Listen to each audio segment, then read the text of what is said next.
What's up guys, Assalamualaikum dan salam sejahtera. Selamat datang ke channel PPTFS Sekolah Kebangsaan Kedah Palang 7.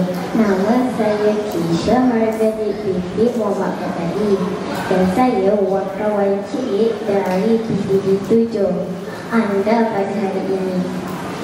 Pada hari ini anda akan bersama-sama dengan saya dalam liputan aktiviti sekolah.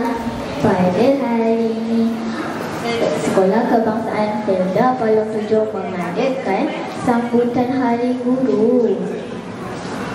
Terdapat banyak aktiviti pada hari ini seperti rugby jaring, bola sepak, pengguna bola gym, dan guru-guru juga ada pertandingan fashion berpakaian pakaian retro. Kawan-kawan dah bersedia untuk tonton liputan pada hari ini? Jom sama-sama kita saksikan. Terima kasih.